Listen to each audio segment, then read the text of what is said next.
Hi everyone, today I'm here with another topic, that is COPD, which is also known as chronic obstructive pulmonary disease. So let's begin with what is COPD. COPD is a progressive disease, that means progressive. It is going on gradually. So progressive disease where the person will not be able to breathe effectively. It is characterized by long-term inflammation and scarring in the airways, which will lead to breathing and shortness of breath. This disease is irreversible. It will cause irreversible damage.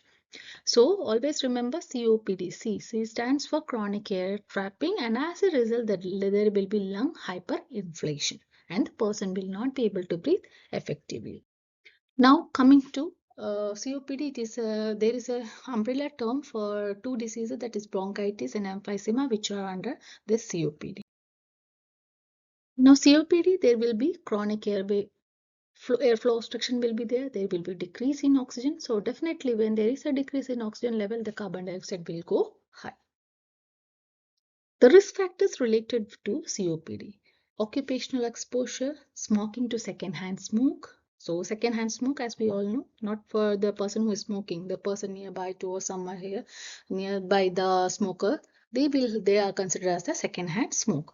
So infection, air pollution, genetic abnormalities, asthma, severe respiratory infection in the childhood, and the main cause is that is smoking. The pathology, as a pathology, this much is not and this one's questions are not asked in the NCLEX, but still I will just deal with the pathology. What is the emphysema? It is a damaged and enlarged alveoli will be there, as a result causing of loss of lung elasticity. And emphysema, under the emphysema, the memory trick that is to remember is E. E stands for entrapped air. Entrapped air, that is, air will be trapped in. Then coming to chronic bronchitis, there will be mucus secretion and airway obstruction will be there. So the memory trick to remember, that is B for bogus, that is lots of mucus secretion will be there in the person with chronic bronchitis. The signs and symptoms.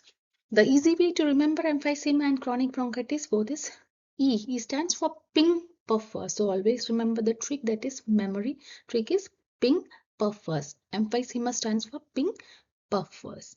So we will just characterize it as pink. What is with the pink? We will remember what are the signs and symptoms of emphysema.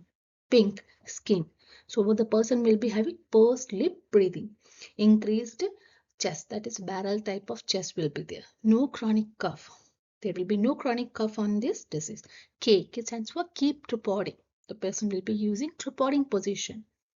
Now coming to the chronic bronchitis, remember blue blotters. Remember blue blotters. So blue blotters, the person will be cyanosed. So they are termed as blue blotters. So B stands for big and blue skin, that is cyanosed. The person will be cyanosed. And L for low term chronic cough. That is the chronic cough. There will be severe chronic cough with mucus secretions will be there. And unusual lung sounds. There will be wheezes and crackles. Edema preferably due to core pulmonary.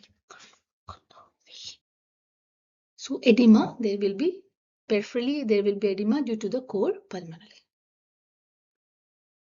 The main management goes to oxygen therapy. In COPD patients, they are stimulated to breathe due to low oxygen.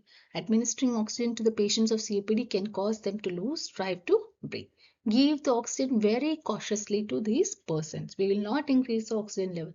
A minimum amount of 1 to 2 liters we will give to the person. We should not increase the oxygen level to the persons with COPD. Then we have to prevent the infections. Be updated with the vaccines. Influenza vaccine and pneumococcal vaccines has to be given to the persons to decrease the chances of infection. As we already have a deal with if there is an infection, the chances of having these COPD infections are more. Then come to the diet modification. For emphysema, increase the calorie intake. use excessive energy because they are using excessive energy to breathe in, and as a result there is a lot of calories are burned out and the person will be having weight loss also. So we have to increase the calories.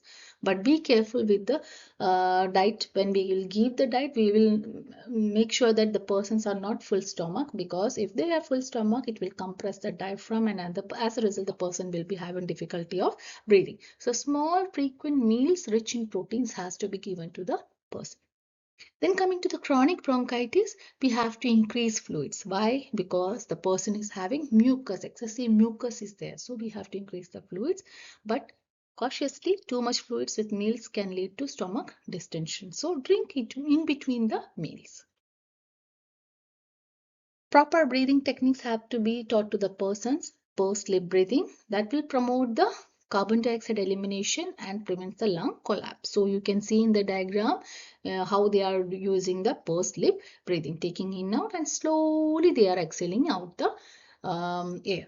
Then diaphragmatic breathing. Use diaphragm rather than the accessory muscles. So we are here using the diaphragm, not the accessory muscles to breathe in. What happens if we use accessory muscles? We will be getting tired. More energy is burned in that one. So always use diaphragmatic breathing. Half coughing.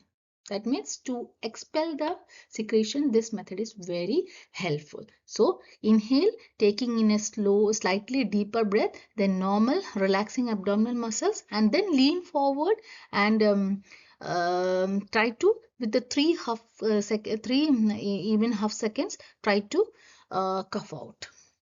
So it's an effective method to remove the excess of mucus from the lungs and airways.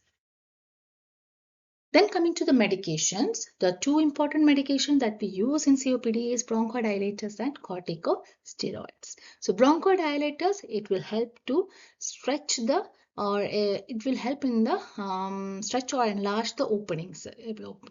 So which will improve the airflow. So remember the trick, bronchodilators, D stands for dilate, open. It will open the airways. Whereas corticosteroids, it is used to reduce the inflammation.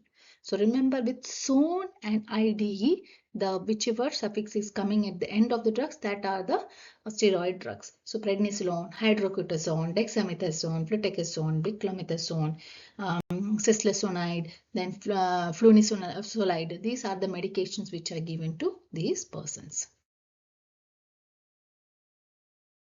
Always also remember medications, taking a bronchodilators and corticosteroid together. So when we are taking the bronchodilators and corticosteroid, we have to take it very cautiously.